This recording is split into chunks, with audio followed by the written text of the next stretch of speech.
Welcome, ladies and gentlemen, to the Computer History Museum. I'm John Holler, the CEO, and it's my pleasure to welcome you tonight on behalf of our trustees, our staff, our members, our amazing volunteers, all the people involved in making the museum a great place. Thank you. Thank you for being here tonight for the kickoff of our Revolutionaries Speaker Series for 2013.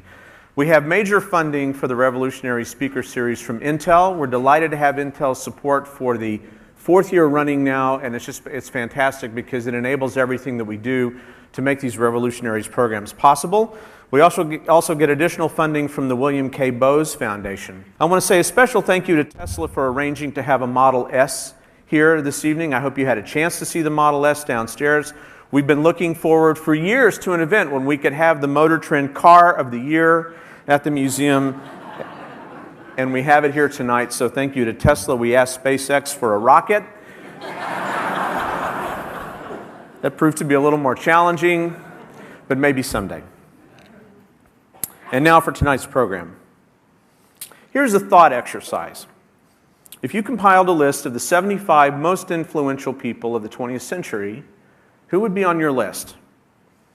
Or if you compile perhaps a list of the 100 people who most affected the world in the 20th century, who would be on that list?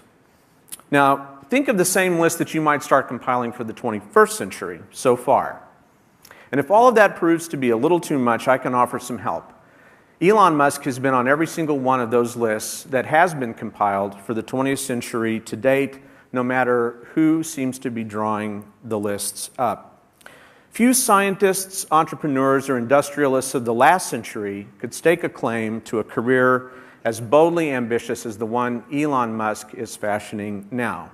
Transforming a large measure of the world's commerce and payment systems as co-founder and chairman of PayPal in 1999 might be enough for anyone for one lifetime. But Elon Musk has gone on from there to pursue his passion for solving business, environmental, and scientific problems on a global scale. He may be best known for his work at Tesla, where he serves as CEO and head of product design. The path-breaking Tesla Roadster and now the Model S have changed almost all of the assumptions that the automotive world has made about what the styling, performance, and future of a new generation of electric cars might be. Simultaneously, he serves as chairman and principal shareholder of SolarCity, the nation's leading provider of solar power systems. But perhaps his most ambitious and intriguing work is taking place at SpaceX, where he is CEO and chief designer. SpaceX is erasing the boundaries between spaceflight and private enterprise. It has a multi-billion-dollar, multi-year agreement with NASA to be a workhorse for cargo flights to and from the International Space Station. And in 2015, that is the company's stated goal, it will begin manned spaceflight. What is the source of Elon Musk's revolutionary thinking? How has he been able to do what he's done with the investors he's attracted and the teams that he's built? Exploring these questions and more tonight with Elon is Allison Van Diggelen, who is a very notable and noteworthy journalist here in Silicon Valley, a contributor to KQED and the Huffington Post, and one of the best interviewers in the field through her series, Fresh Dialogues. We're delighted to have Allison here tonight. This is her first time on stage. She's going to be terrific, as will Elon. Please join me in welcoming Elon Musk and Allison Van Diggelen. So I'd like to start. You grew up in South Africa. Right. And I heard a wonderful story of when you were 6 years old and you started breaking the rules even then. So you were 6 years old and you were invited by your cousin to a birthday party. But there were two problems with that. One, you were grounded, and two, it was on the other side of town. Yeah. So can you explain, tell the audience how you got there? All right. Well, I mean, this was when I was 6, so the memories are a little fuzzy at this point. But as I recall, yeah, I was grounded for some reason. I don't know why, but I think I felt that was unjust. And I really wanted to go to this party, my cousin's party, who was 5. You know, so this is not a kid's party, but so.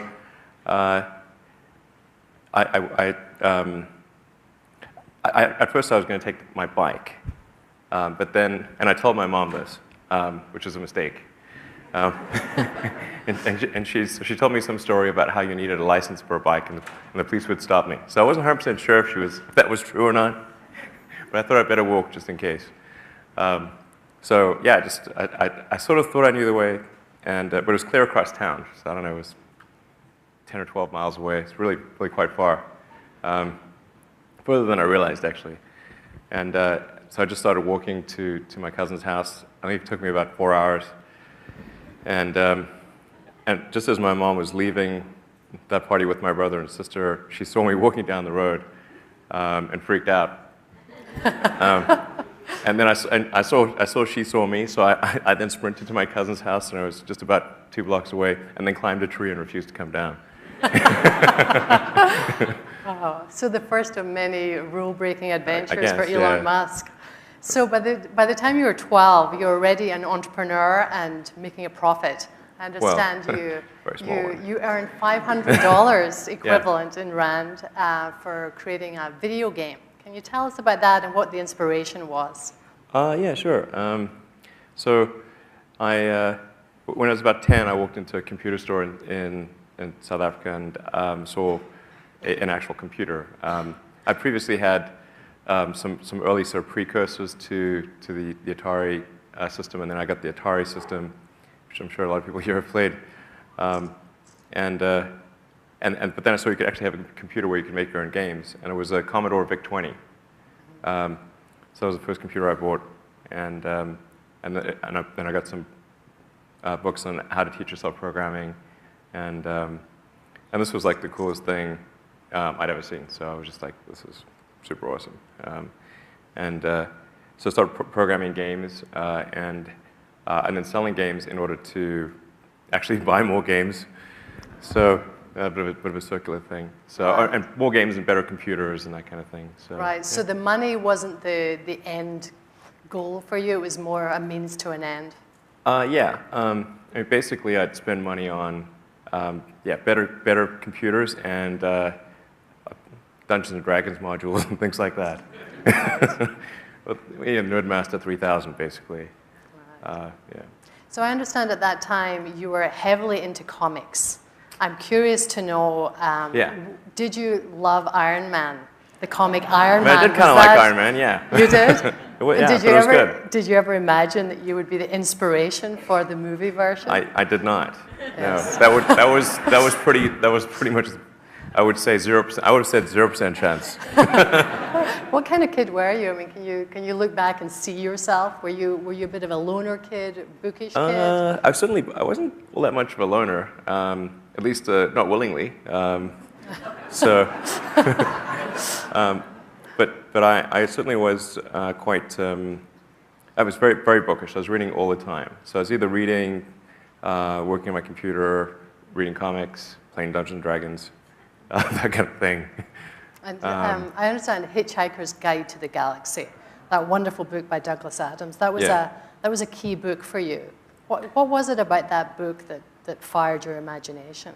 So I guess when I was in around 12 or 13, I had kind of an existential crisis, and I was reading various books on trying to figure out the meaning of life and, well, like, what does it all mean? Because it starts seeming quite meaningless. And then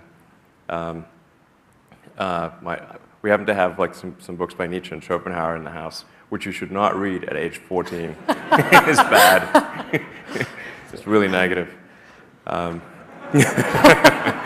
then I read Hitchhiker's Guide to the Galaxy, and it was like quite positive, I think, and it sort of highlighted an important point, which is that a lot of times the question is harder than the answer, and if you can properly phrase the question, then the answer is the easy part. And so, to the degree that we can better understand the universe, then we better know what questions to ask, and then whatever the question is that most approximates what's the meaning of life, that's the question we could ultimately get closer to understanding. And so I thought, well, to the degree that we can expand the scope and scale of consciousness and knowledge, human knowledge, then that would be a good thing. Wow, so you were having these deep thoughts at what age, 10, 14? Yeah, sort of in the puberty, I guess. I was Right. 13, so 13 through 15, probably the most traumatic years. Right. And so by the time you were 17, you were actually left, right? I assume you hatched Right. the plan earlier when you were around 14, 15? I did hatch the plan earlier. Actually, I tried to hatch several plans, which they did not hatch. Right. But by 17, you were on a plane from South Africa. Yeah. You'd had enough of South Africa. You were ready to seek new pastures. Now, why was it the United States was your destination? Why not Europe or somewhere else in the world? Well, just whenever I'd read about cool technology, it would tend to be in the United States, you know, or more broadly North America, or including Canada. So, so I kind of wanted to be where the cutting edge of technology was, and of course, within the United States, Silicon Valley is where the heart of things is. So, although at the time I didn't know where Silicon Valley was, it sounded like some mythical place. Really? That's great. So I wanted to come to the U.S. I tried to convince my mother or father, who were divorced, if either one of them would move to the United States, then I could get there. At one point, I convinced my father, but then he reneged, unfortunately. So you had him convinced, and then he changed his mind? He did say yes, and then he changed his mind. Why? I don't know. I guess he was fairly established. He's an engineer. He was sort of established in South Africa and didn't want to have to go through that again in another country. Right. So you got on that plane all by yourself at 17? Yeah. So I actually got. My mother was born in Canada, and actually her father was American. But unfortunately, she didn't get her American citizenship, so then that broke the link, and I couldn't get my American citizenship. But she was born in Canada, so I could get. I actually filled out the forms for her and got her a Canadian passport, and me too. And then, within 3 weeks of getting my Canadian passport, I was in Canada. Right. And then you ended up at the University of Pennsylvania. Yeah, you did I was a degree in physics and business. Yeah, so I was in Canada for a few years at Queen's University, got a scholarship to go down to University of Pennsylvania, because one of the downsides of coming to University in North America was that my parents said they would not pay for college if it was, or my father said he would not pay for college unless it was in South Africa. So, Right. so it was either, so I could have free college in South Africa or find some way to pay it here, and fortunately I got a scholarship at UPenn. And so did business, dual undergraduate business and physics at UPenn Wharton. And it was there that you came up with this idea of 3 main areas that you felt were most important to humanity. Can you describe how you came upon them? Was it just one day you had a flash of inspiration, these are the 3 areas that are important and I want to concentrate on? Or how did that inspiration come to you? No, I think I was thinking about it for a couple of years. And during sort of freshman and sophomore year at Queen's, and then also at UPenn. And I was trying to think what would most influence the future, what are the problems that we have to solve. And I'd actually talked a lot to friends and my housemates and that kind of thing, and dates, which was maybe not the best thing. So, yeah. Actually met a woman I dated briefly in college, who now works at Scientific American as a writer, and she related the anecdote that we went on a date. All I was talking about was electric cars. That was not a winning conversation. So it was a bit of a monologue, was it? Yeah, she said she said the first question I asked her was, "Do you ever think about electric cars?" She said, no, she never does. So you learn from that. That wasn't the best shut-up line. Wasn't great. That's But great. it has recently it's been more effective. There you go. An honest man. Yeah. That's wonderful. Well, we'll get on to Tesla soon. But I want to go from University of Pennsylvania. You ended up in Silicon Valley, and you've described Silicon Valley as Darwinian. Can you talk about what it In was? the most positive sense, really. In the most positive sense. I mean, it's not, Can you elaborate on what that means and why it had to be Silicon Valley? What drew you to Silicon Valley? well, I was at Penn, and there was a professor who was chairman of a company in Silicon Valley that was working on advanced capacitors for use in electric cars, or potentially for use in electric cars. As it turns out, they're way too expensive. But I thought, well, this is really awesome, because then I asked if I could get a summer job, because it was in Silicon Valley and working on technology for electric cars. I thought, well, that's pretty much as good as it gets. So I got a summer job here. It was in Los Gatos, actually, at Pinnacle Research, doing electrolytic ultracapacitors, which were, but they had the problem was that they used a ruthenium tantalum oxide, and there was, I think, only a few tons of ruthenium mined in the world, so not very scalable. And they'd sell it to you by the sort of milligram. So, there's a problem. But it had a pretty high energy density. It's sort of roughly equivalent to a lead-acid battery, which for a capacitor is huge. But you ended up then, after that, at Stanford? Yeah, so then I thought, well, Stanford is in Silicon Valley, sort of epicenter, and so that's where I wanted to come. Either Stanford or Berkeley, and Stanford's sort of sunnier, so I like to. Sunnier, that's great. And I understand you were at Stanford University for a whole 2 days before you decided, no, it's time, I'm going to do my first startup. Yeah, I figured, well, so this was the summer of '95, and I'd been working on some internet software. So, because the three things I thought would affect the world were the internet, sustainable energy, and space exploration, making life multiplanetary. So, but on the internet thing, I just couldn't figure out how to make enough money to feed myself. Because like, if I didn't make money, then I would like run out of food and die. So that was not good. So basic needs, so, right? Yeah, literally. So whereas, if I was a student, then I could be a teaching assistant and do various things and do research on electric vehicle technologies. That was my default plan. But then I also thought that if I did a PhD at Stanford, then I would spend several years watching the internet go through this incredibly rapid growth phase, and that would be really difficult to handle. It's like you really wanted to be doing something. So you saw the wave growing. Yeah, it sort of really seemed like things were going to take off. Although nobody had made any money on the internet at the time. In '95, there was really nobody was making any money on the internet. And in fact, even on Sand Hill Road, people were like, "What's the internet?" They were amazingly. When we tried to get funding for a company, and I think it was November or something of '95, there about October, November, more than half of the venture capitalists we met with did not know what the internet was and had not used it. That's amazing. Yeah, literally. I mean, How far it's has like, it isn't that? They were literally asking, isn't that something that the government and universities use? I'm like, for now. but yeah. But then Netscape went public in late '95, I think it was, and then after that, even though a lot of venture capitalists still didn't understand the internet and still hadn't used it, somebody had made money on it, so now that it was on the radar. Yeah. So when we went to get funding, the second time we tried to get funding, everyone was interested. Right. So this company was Zip2.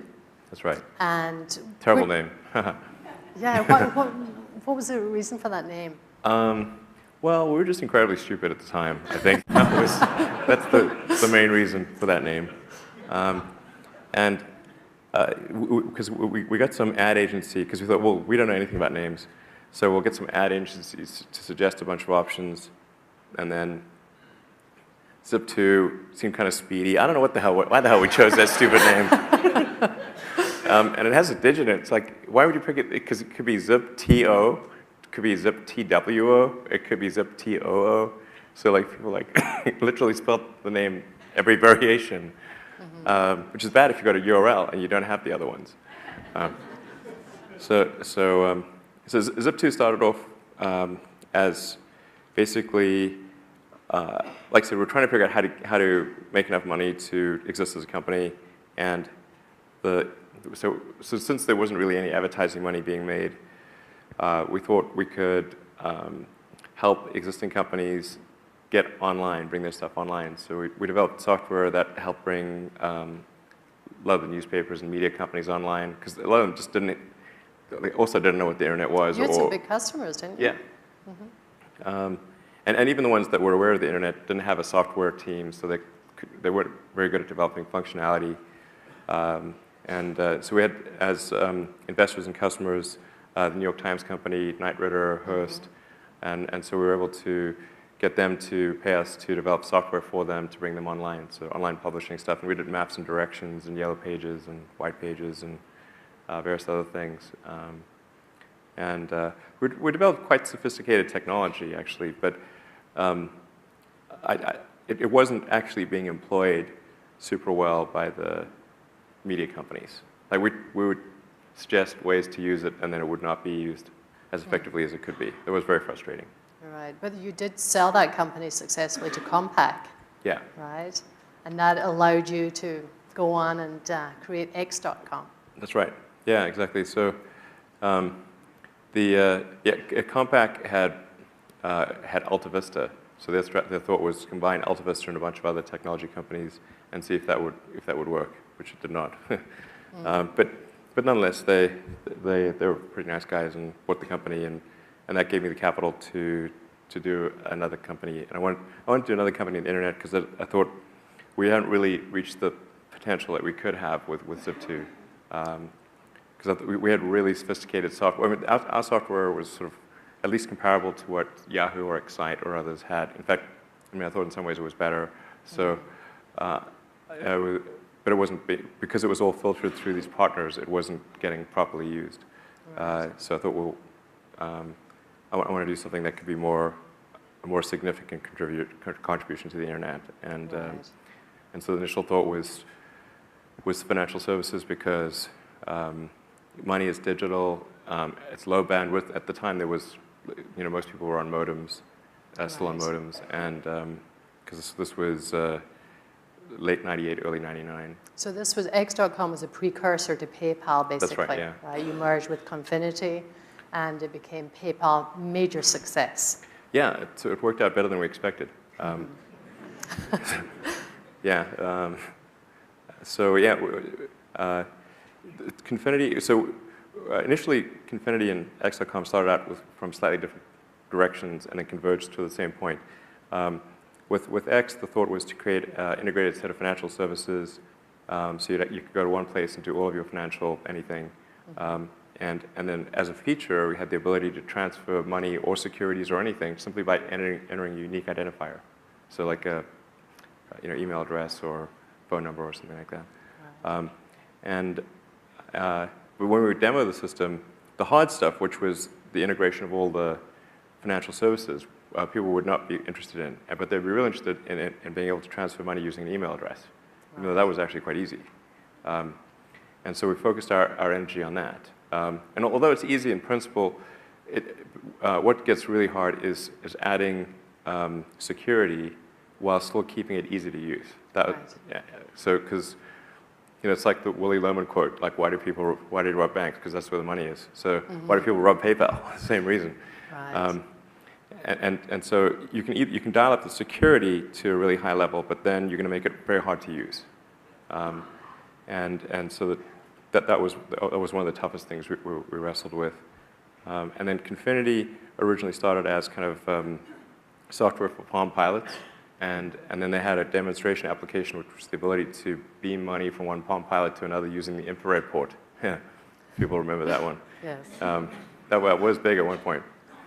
And then they had a website sort of parallel to that, where because once you beamed the infrared tokens, you had to still then synchronize your Palm Pilot and do the transfer via the website.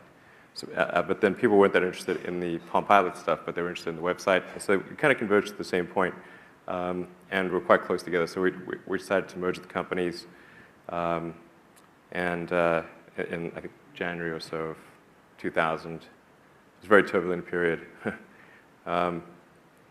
And if the growth in the company was pretty crazy. Like we had, at the end of the first sort of 4 or 5 weeks, we had 100,000 customers. It's incredible. Yeah. Incredible growth. Did you anticipate that when you started out? Definitely did not. And it wasn't all good because we had some bugs in the software, and you know, even if the bug only occurs 1 in 1,000 times, it's still. Right, if you and you have a big 100,000 number customers, like you have that. 100 Yes. very angry customers. Like, where's my money? That would be, Yes. you know, And a reasonable concern that people would have. And then we had customer service on University and Avenue in Palo Alto. There were 5 people. So when something went wrong, customer service phones would basically explode. Oh my goodness. So we had many challenges, and then the various financial regulatory agencies were trying to shut us down. Visa and MasterCard were trying to shut us down. eBay was trying to shut us down.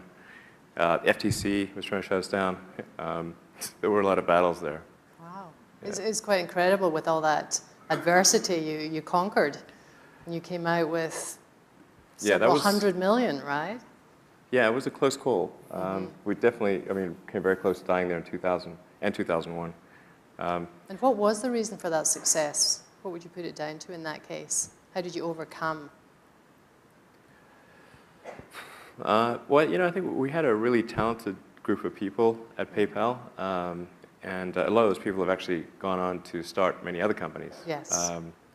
YouTube, LinkedIn, Yelp, Yammer.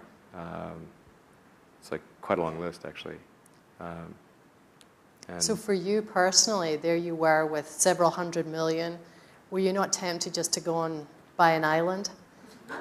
Not really. What was it that drove you? What I'm getting at, because I know you didn't, but Sure. what I'm getting at is why were you so driven to jump into the next thing?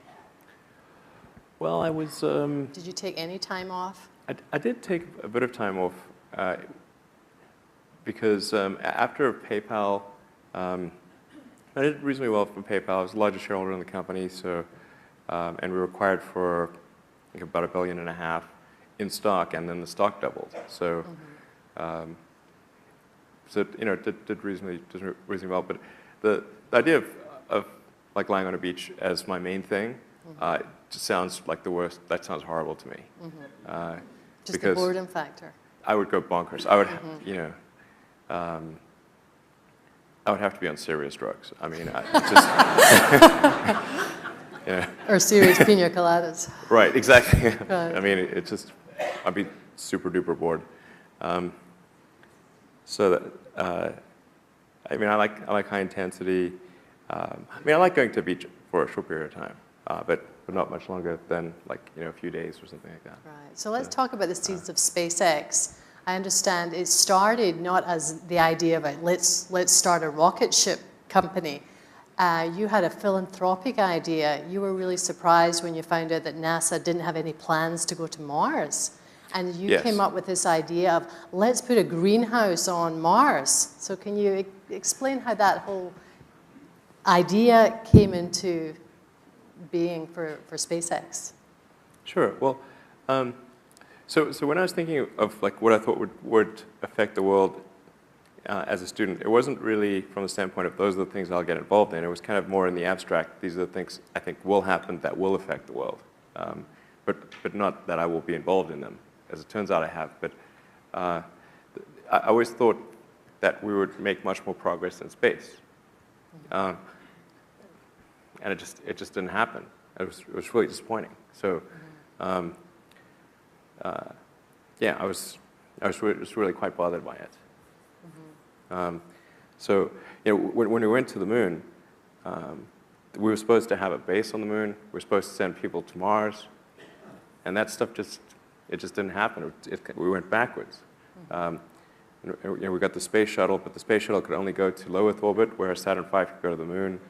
Now the space shuttle's gone, and so that just seemed like a really bad thing. So.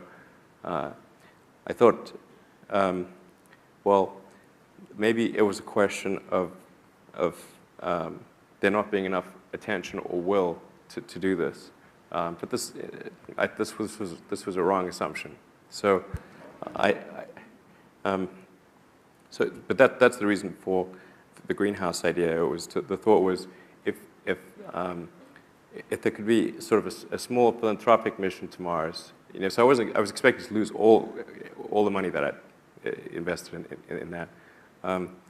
But if we could send a small greenhouse to the surface of Mars with seeds in dehydrated nutrient gel, and you hydrate it upon landing, and you'd have this great shot of little greenhouse with little green plants on a red background. I thought that would get people excited. So you literally imagined a photograph inspiring a new Yeah, generation? you got to sort of imagine the money shot, if you will. So yeah, I think green plants and red background would be that. And people tend to get interested and excited about precedents and superlatives. So this would be the furthest that life's ever traveled, the first life on Mars, as far as we know. And I thought, well, maybe that would result in a bigger budget for NASA, and then we could sort of resume the journey. Mm-hmm. That was the basic idea.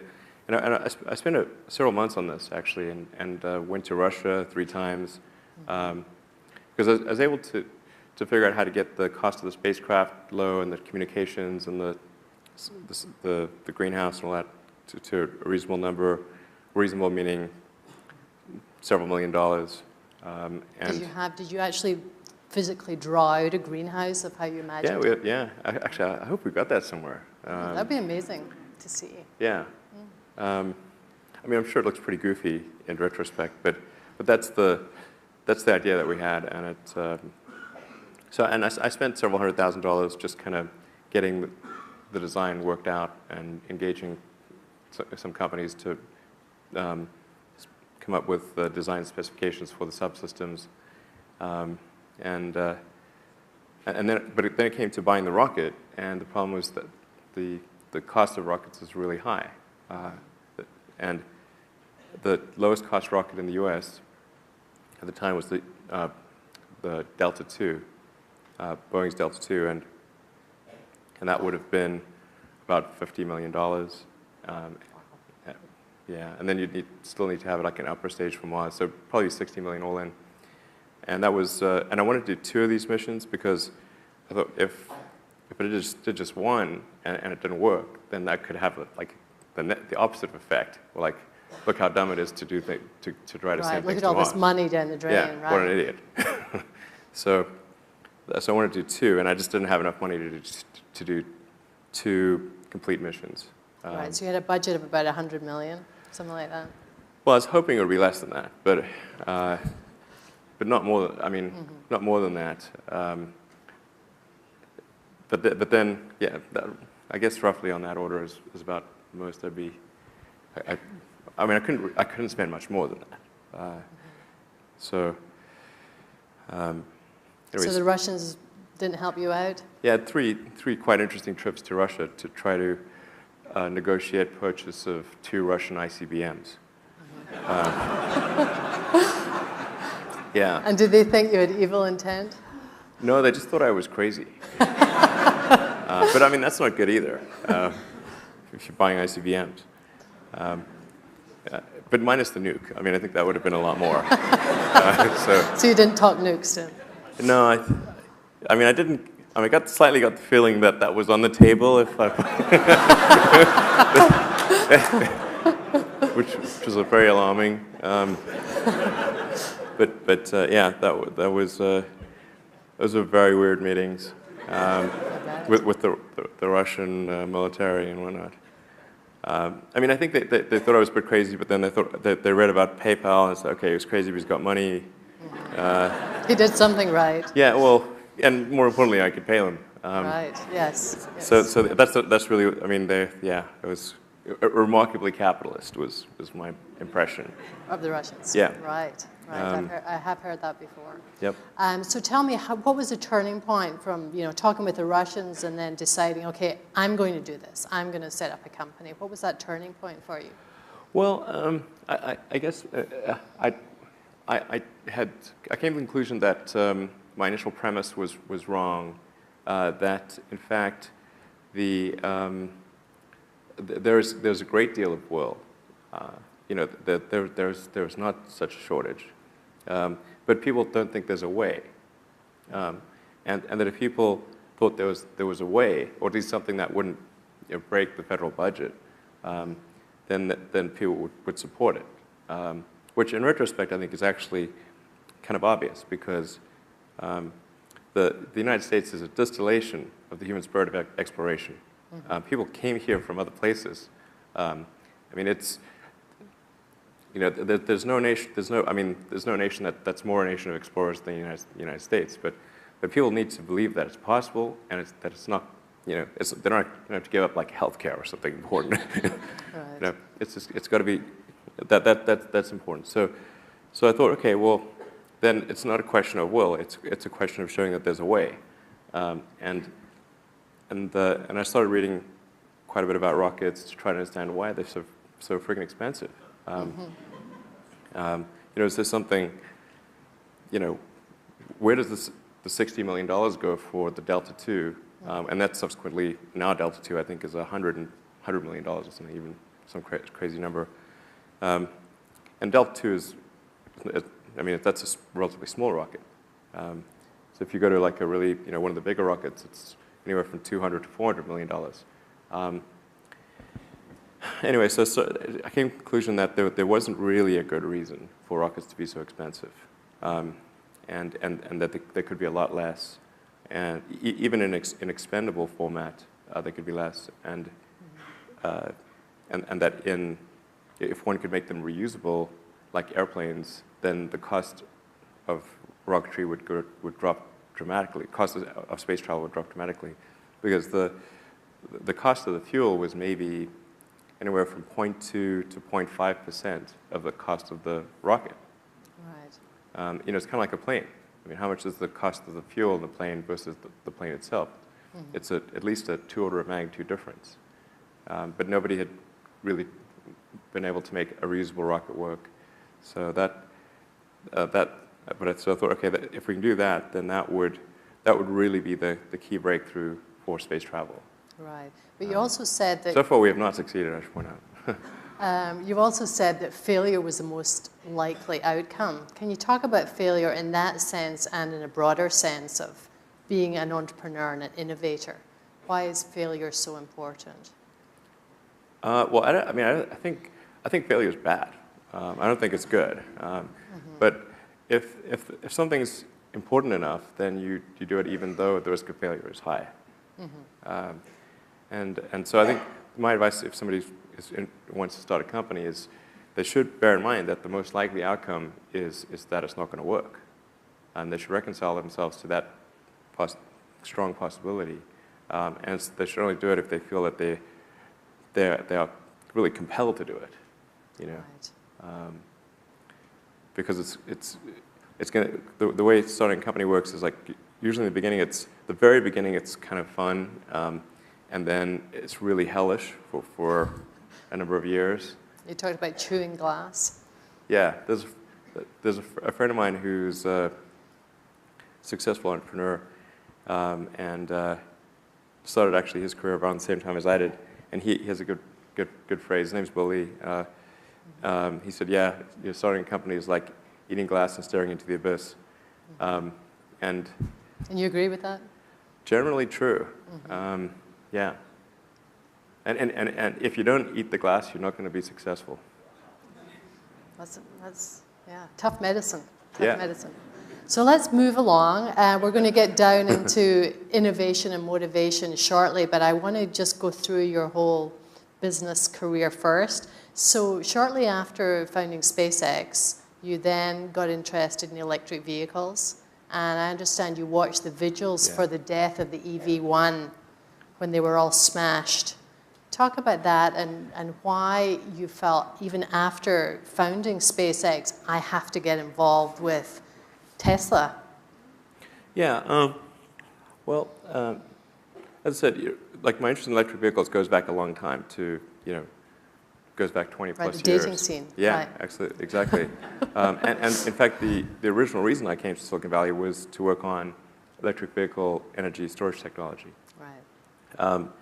And I thought that that the big car companies would develop electric cars, because obviously the right move. And I thought that was vindicated when General Motors and Toyota announced their, General Motors was doing the EV1, the electric vehicle one. Toyota did the electric RAV4, the original one. And they made those announcements, and they brought those to market. And I thought, okay, well, this is great. We're going to have electric cars.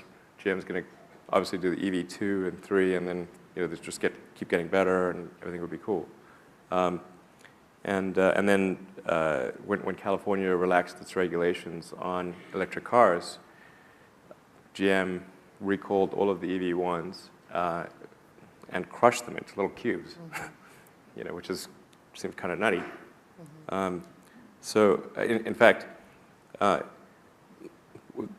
people didn't want their EV1s recalled. Yeah. And in fact, they tried court orders to stop the cars from being recalled. They held a candlelit vigil, at the yard where the cars were crushed. Did you attend that vigil? No, I did not. You're moved by it. Well, certainly. I mean, it's crazy. When is the last time you heard about any company, customers holding a candlelit vigil for the demise of that product? Particularly a GM product. Okay. I mean, what bigger wake-up call do you need? It's like, hello, the customers are really upset about this. They would really prefer it if it didn't get recalled.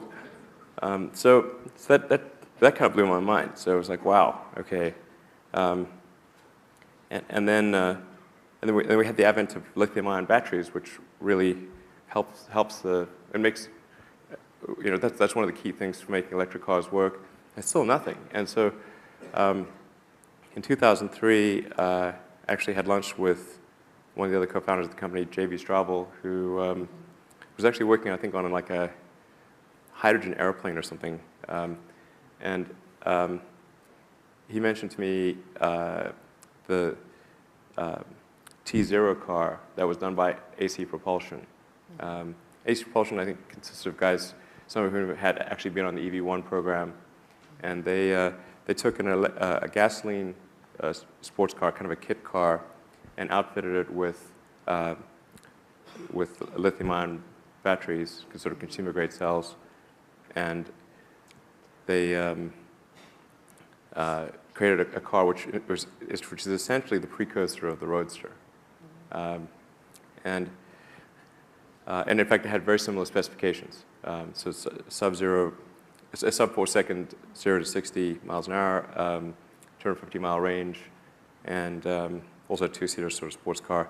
But it was quite primitive. It didn't have a roof, one thing, at all. And in fact, I don't know if it had doors, but it didn't have any safety systems, no airbags. It wasn't homologated, so you couldn't sell it. So in order to sell that car, in order to create a commercial version of the car, something that a manufacturer could produce and sell to people, there was a fair bit of work that was required.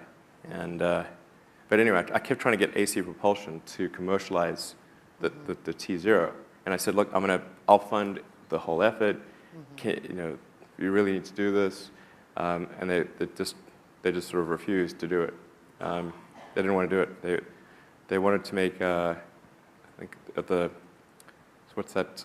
No, they want to make like an electric Scion, which in principle sounds good, except that it would have cost $75,000, and nobody wants to buy a $75,000 Scion. And the technology just was not ready. There was just no way to make a good value for money proposition. And what was it that compelled you to say, I have to be CEO here and lead this company? Why not say, I'll help you, JB, get this rolling? Well, I really didn't want to be CEO of two companies. I tried really hard not to be, actually. So anyway, so AC Propulsion finally said, okay, I actually told AC Propulsion, look, if you're not going to do this, I'm going to create a company to do this. And they said, well, there's some other guys who are also interested in doing that, and you guys should combine efforts and create a company. And that's basically how Tesla came together. And then we had like a lot of drama. But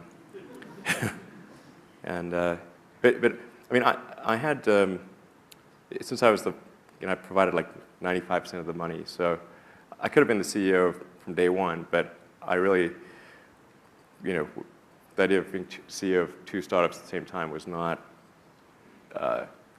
appealing, and shouldn't be appealing, by the way, if anyone's thinking that's a good idea. It's a really terrible idea.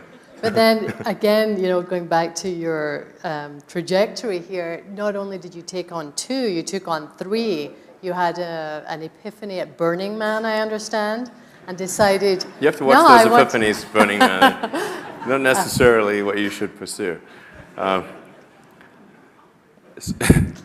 you came up with the idea. Solar is kind of part of the whole sustainable energy thing. So, sustainable energy, you have to have sustainable means of producing and consuming energy. And so even if you have electric cars, you have to have the other side of the equation. Say, how do you produce energy in a sustainable way? And I think solar is the obvious primary means of sustainable energy generation. In fact, the Earth is almost entirely solar powered today. The only reason we're not a frozen ice ball at sort of 3 degrees Kelvin is because of the sun. And the sun is responsible for all precipitation. It's responsible for the vast majority of the ecosystem, apart from sort of chemotrophs at the bottom of the ocean. So there's just a tiny amount of energy that people consume to power civilization. It's actually a very tiny amount of energy relative to the amount of energy that the sun sends in our general direction. And so in order to deal with that, we couldn't, in fact, power the entire world with solar power quite easily. This is maybe not super obvious to people. But So was that the epiphany you had at Burning Man? Was it a vision? vision? No, I knew that I knew that in college. But what was the key vision that came to you at Burning Man? We all want to imagine you there. Vision? No, it was more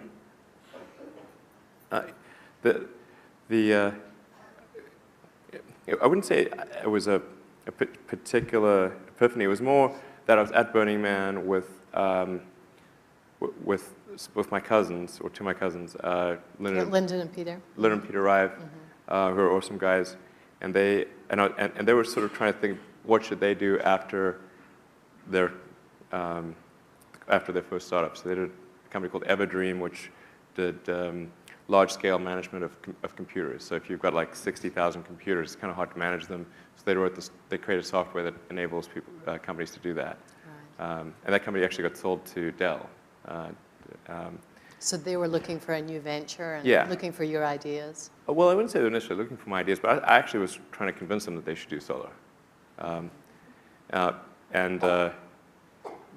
Because I just thought it was an area that needed people like them, who are really good entrepreneurs. So, and since I was like somewhat overcommitted, I thought, to say the least. Yeah, I thought, well, and I said, like, look, if you guys will do a solar company, I'll fund you, provide all the funding and whatever guidance I can or help I can provide. I'd do that, and I thought it was really important that there be good entrepreneurs like them in solar, because it just wasn't doing very well as an industry. So, and I thought people were kind of focusing on they weren't focusing on the right problem. Everybody sort of thought that the panel was the problem, but actually it's not. It's a problem, but it's not the most important problem. The panel is somewhat commoditized at this point. So it's right. Making standard efficiency solar panels is about as hard as making drywall. It's really easy. In fact, I'd say drywall is probably harder. Mm-hmm. But what is a thorny problem is trying to figure out how to get solar on tens of thousands, eventually hundreds of thousands of rooftops. Right, the logistics part. Yeah, it's kind of like you got to re-roof millions of buildings. Right. And then figure out how the grid interconnects work, and then manage all those systems. Like, so if you've got hundreds of thousands or maybe millions of systems eventually, you've got to manage all these distributed systems. You have this really complex distributed utility, effectively, which I think actually plays to their strengths in creating, their price strength in creating really scalable software for managing, hundreds of thousands of computers in a distributed fashion. Right.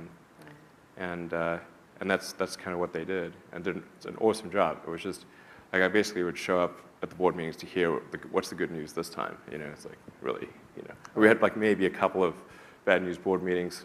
Well, late 2008 there were some bad news board meetings, but for the most part, apart from a few times when the macroeconomic conditions were really terrible, they just did an amazing job with almost no help from me. So you've been able to leave it in their good hands. Yeah, it's, they deserve the vast majority of the credit for the success of that company. Awesome. So I'd like to move on to innovation and motivation. There's been a lot of talk lately about the fact that innovation is leveling off. We're not making the dramatic increases or improvements in innovation like we did when the plane was invented. Do you agree with that? And no, I don't agree with that. I don't think that's true. I think we've seen, well, and I'm not sure of what time period that is exactly, but we've seen huge improvements in the internet and new things. In recent years, Twitter and Facebook being pretty huge when people kind of thought the internet was done. I think that there are some of the things that we're doing, like electric cars are a new thing, I do think there's some pretty significant breakthroughs. I mean, in genomics, we're getting better and better at decoding genomes and being able to write genetics. I think that's going to be a huge, huge area. I think there's likely to be some breakthroughs in artificial intelligence. I suspect we will even see the flying car. all right. Is that going to be an Elon Musk production? No. You're going to let someone else do that? Yeah. I think someone else is doing that. All right. Okay, that's another conversation. Do you feel the government is standing in the way of innovation at all? Well, sometimes the government, I don't think the government intends to stand in the way of innovation, but sometimes it can overregulate industries to the point where innovation becomes very difficult. Right. The auto industry used to be a great hotbed of innovation at the beginning of the 20th century, but now there's so many regulations that are intended to protect consumers.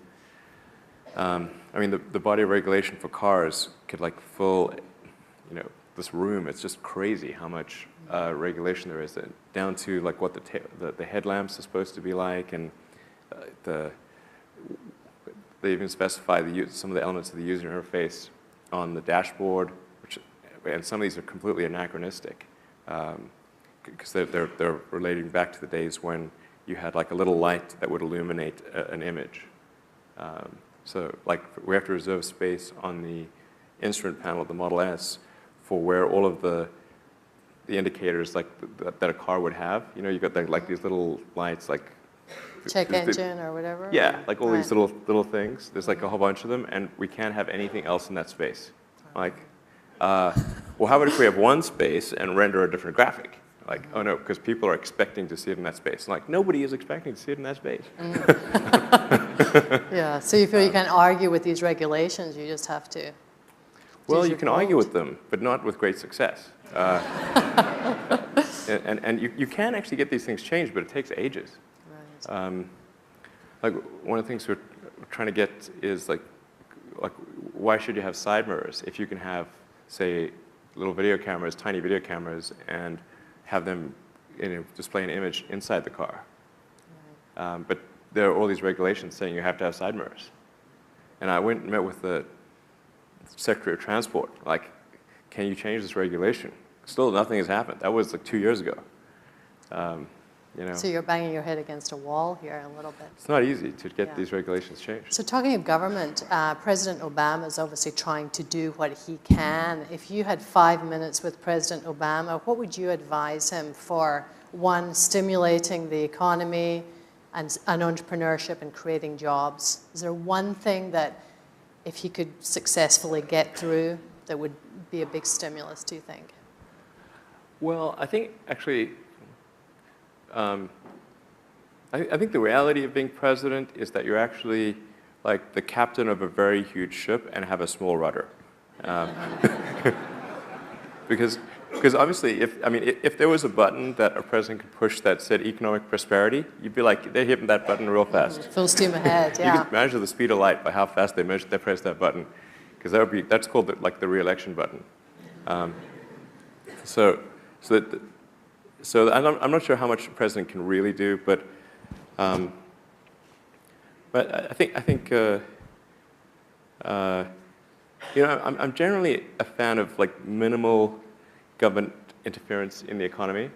Like the government should be kind of like the referee, but not the player. And there shouldn't be too many referees. Right.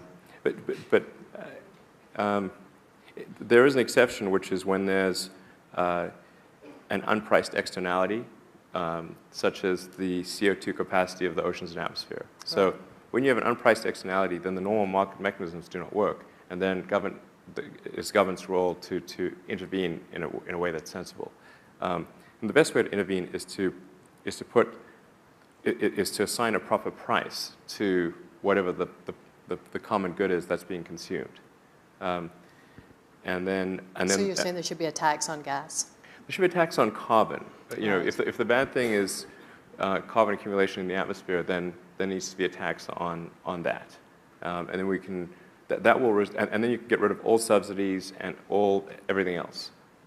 And it seems like logical that you should tax things that are most likely to be bad, rather than, you know, like that's why we tax cigarettes and alcohol, because those are probably bad for you. Certainly cigarettes are.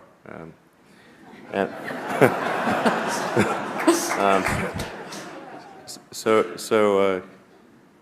you want to err on the side of taxing things that are probably bad, and not tax things that are good. And so I think, given that there is a need to gather tax for to pay for the federal government, we should shift the tax burden to bad things, and then adjust that tax of that bad thing according to whatever is going to result in the behavior that we think is beneficial for the future. I mean, I think currently what we're doing right now, which is mining and burning trillions of tons of hydrocarbons that used to be buried very deep underground, and now we're sticking them in the atmosphere and running this crazy chemical experiment on the atmosphere. And then you've got the oil and gas companies, which have ungodly amounts of money. And you can't expect them to just roll over and die. Like, they don't do that. Actually, what they much prefer to do is spend enormous amounts of money lobbying and running bogus ad campaigns and that kind of thing to preserve their situation. It's a lot like tobacco companies in the old days. I mean, they used to run these ads with doctors, like a guy with a doctor, pretending he's a doctor, essentially implying that smoking is good for you, Right. and like having pregnant mothers on ads smoking. Do you have a message for the climate change skeptics and the big oil people? Well, as far as climate change skeptic, I mean, like I believe in the scientific method, and one should have a healthy skepticism of things in general, and if you approach things from a scientific standpoint, you always look at things probabilistically, not definitively. And so I think a lot of times, if somebody's a skeptic in the science community, what they're really saying is that they're not sure that it's 100% certain that this is the case. But that's not the point. The point is to look at it from the other side. So what do you think the percentage chance is of this being catastrophic for some meaningful percentage of the Earth's population? Is it greater than 1%? Is it even 1%? If it is even 1%, why are we running this experiment? Right, you called it a Russian roulette. We're playing Russian roulette with the atmosphere. We're playing Russian roulette, and as each year goes by, we're loading more rounds in the chamber. It's not wise. So that's and what makes it super insane is that we're going to run out of oil anyway. Like, it's not like there's some infinite oil supply. We're going to run out of it. So we know we have to get to a sustainable means of transportation no matter what. So why even run the experiment? Right. It's the world's dumbest experiment. Right. Yeah.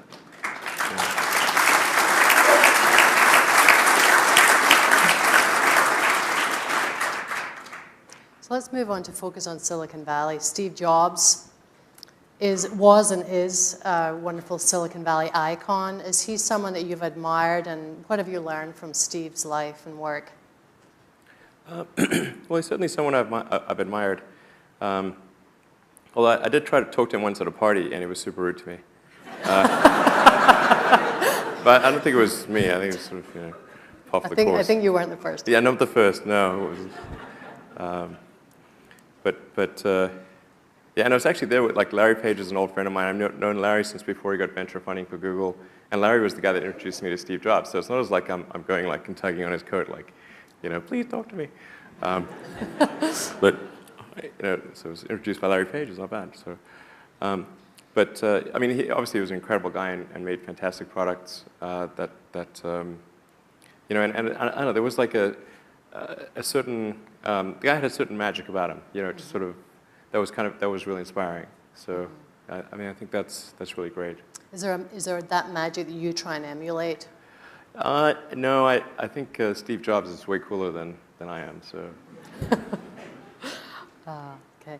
So I'd like to get inside your head a little bit about, when you come up with an idea, do you doodle it, on a pad of paper, or do you get your iPad out and take notes? I mean, when you come up with something new, a new rocket design or whatever it is, how does that manifest itself? Could we see you being creative? I mean, it's somewhat cliched, but it happens a lot in the shower. I don't know what it is about showers or... Yeah, exactly. Get the camera. Like, yay. No, I mean, I just, no, I do. I just sort of kind of stand there in the shower. So you have long showers? I do, actually, create yeah. less. Long showers. Sounds wrong. But, yeah, I do. So there's no of iPad course, in the shower, not to mention right? the Burning Man epiphanies. Right.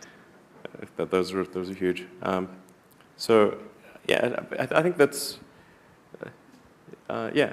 And then there are sometimes, like late at night, if I've been thinking about something, then I can't sleep, and I'll be up for, for several hours, thinking about sort of pacing around the house and thinking about things, and occasionally I'll sketch something or send myself an email or something like that. Right. So we have a question from the audience. Who inspires you, or do you have a mentor? I don't have a mentor per se, although I try to get feedback from as many people as possible. So I have like friends, and I ask them to, what they think of this, that, and the other thing, and as mentioned, Larry Page is a good friend of mine. Value his advice a lot, and I have many other good friends, and so I think it's good to solicit feedback, and particularly negative feedback, actually, because obviously people don't love the idea of giving you negative feedback, unless it's like some, on blogs they do that. Yeah, how do you deal with negative feedback? Because you got some tough criticism, especially with SpaceX. You had incumbents like Neil Armstrong even speaking out and saying, this is weird. wrong. We don't want commercial companies in space. It's not a place for commerce. So how did you deal with that? And how do you deal with naysayers in general? Because you've had a lot. Yeah, that was kind of troubling because growing up, Neil Armstrong was kind of a hero. So it's like it kind of sucks to, like knife in the back. That's a bit of a blow. Yeah. So yeah, but I think in his case he was somewhat manipulated, by other interests. So I don't think he quite knew what he was saying in those congressional hearings. So yeah. Right. Okay, and talk about, it's one thing to have these wonderful ideas in the shower at Burning Man, but it's another thing to build, motivate, and retain a team of excellent people. Can you talk about some tips and some things you've learned that obviously work for you? Yeah. Well, I mean, if you think about a company is a group of people that are organized to create a product or service. That's what a company is. So in order to create such a thing, you have to convince others to join you in your effort. And so they have to be convinced that it's a sensible thing, that that there's at least some reasonable chance of success, and if there is success, that the reward will be commensurate with the effort involved. So I think that's getting people to believe in what you're doing and in you is important. So in the beginning, there will be few people who believe in you or in what you're doing, but then over time, as you make progress, the evidence will build, and more people will believe in what you're doing. So I think it's a good idea when creating a company to have a demonstration, or if it's a product, to have like a good mock-up, or even if it's software, to have good demoware, or to be able to sketch something so that people can really envision what it's about. Try to get to that point as soon as possible, and then iterate to make it as real as possible, as fast as possible. Yeah, I don't know if that makes sense, but. Okay, so you're CEO of 2 companies, you're chairman of Solar City. Talk about time management. How on earth do you do this? Well, do you get any sleep? Yeah, sometimes not enough. Sleep is really great, because I find if I don't get enough sleep, then I'm quite grumpy. I mean, obviously, I think most people are that way. And also, like I try to sort of figure out what's the right amount of sleep, because I found I could drop below a certain threshold of sleep, and although I'd be awake more hours and I could sustain it, I would get less done because my mental acuity would be affected. So I found generally the right number for me is around 6 to 6.5 hours on average per night. That's not too bad. Yeah. Right. And any other tips That is on... an average, though. Right. Any other tips on just managing to run 2 companies simultaneously? I mean, do you find, I mean, I know you're up here Monday, Tuesday. Is it all Tesla when you're up in Silicon Valley, and all SpaceX Wednesday, Thursday? Having a having a smartphone is incredibly helpful, because that means you can do email during interstitial periods. Like if you're in a car, you're walking, in the bathroom, everywhere. You can do email practically when you're awake. So that's really helpful to have email for SpaceX and Tesla integrated on my phone. Then it's just you have to apply a lot of hours to actually working. So the way I generally do it is I'll be working at SpaceX on Monday, and then Monday night fly to the Bay Area, spend Tuesday and Wednesday in the Bay Area, then at Tesla, and then fly back on Wednesday night, spend Thursday and Friday at SpaceX. In the last several months, then I would fly back here on a Saturday and either spend Saturday and Sunday at Tesla or spend Saturday at Tesla and Sunday at SpaceX. And where do the boys fit in? You have 5 sons. Yeah. Do they tag along with Dad on some of these trips? I do drag them along in a lot of things, actually. They're remarkably unimpressed by... Yeah, I wish they would be sort of more interested. But I mean, the twins are 8 and the triplets are 6, so maybe they'll get more interested later. But do you see one day grooming one of them or several of them to take over your companies? Well, I mean, I think if they're inclined to, I mean, if they're really interested in working at Tesla or SpaceX, then I'd help them do that. I'm not sure I'd want to necessarily try to insert them into the CEO role at some point. It's kind of like if the rest of the team and the board kind of felt that they were the right person, then that would be fine. But I wouldn't want people to feel like I'd kind of installed my kid there. And I don't think that would be good for either the companies or the kid, really. But I was actually at one point of a school of thought that it's best to give away kind of like 99% or more of one's assets, kind of like the Buffett school of thought. And I'm still mostly of that inclined in that direction, but after seeing what happened with Ford and GM and Chrysler, where GM and Chrysler went bankrupt, but Ford did not, and Ford seemed to make better long-term choices than the other two companies, and that's in part because of the influence of the Ford family. And I thought, well, okay, there may be some merit in having some longer-term family ownership, at least a portion of it, so it acts as a positive influence.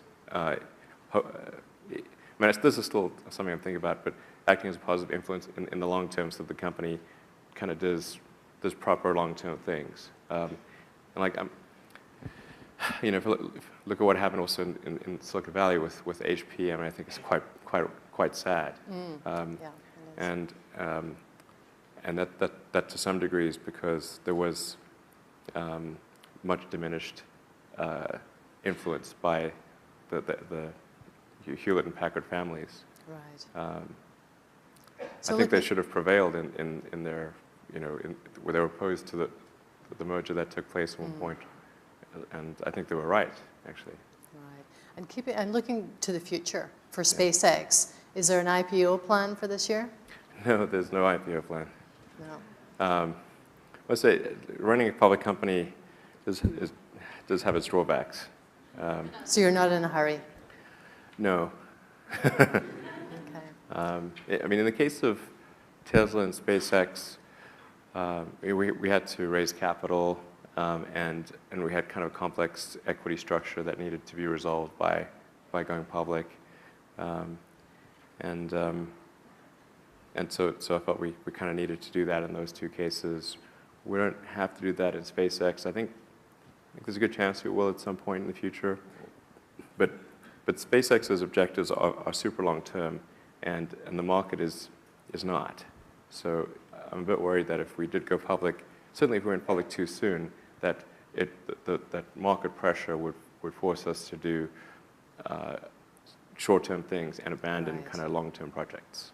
Like going to Mars. Right, going to Mars, very long term. Yes, that's an important one. So you do have other projects on the back burner. You've talked about the Hyperloop, a way of getting people from downtown LA to downtown San Francisco in under half an hour, and the electric supersonic airplane.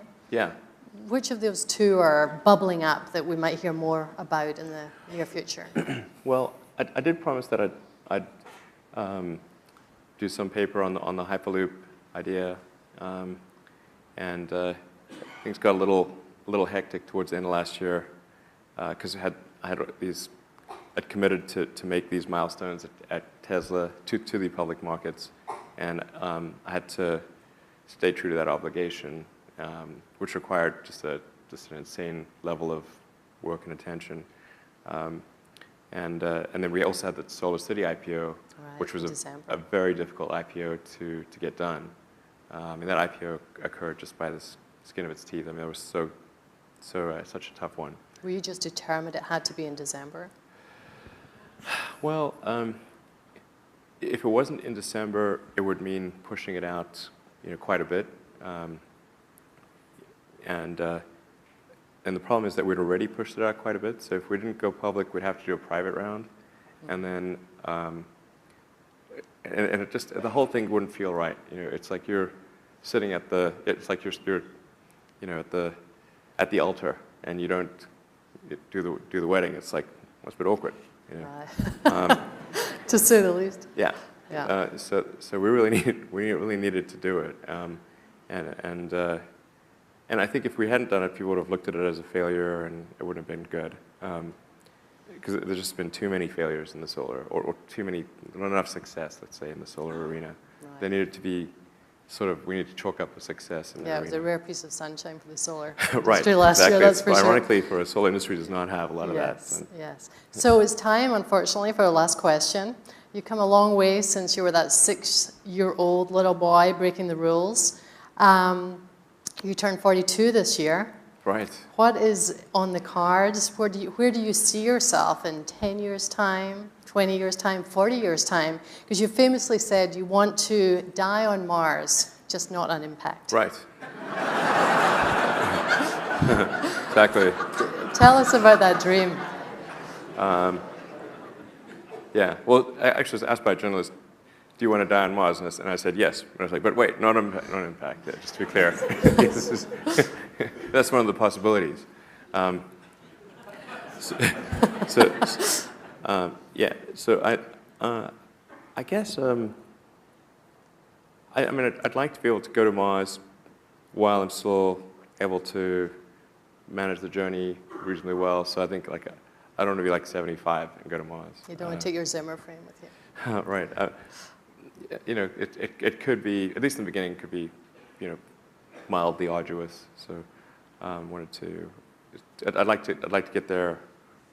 I don't know. I mean, ideally in my 50s, that would be kind of cool. So you see that happening in the next? Well, I mean, I aspire to make that happen, and I can see the potential for that happening. I'm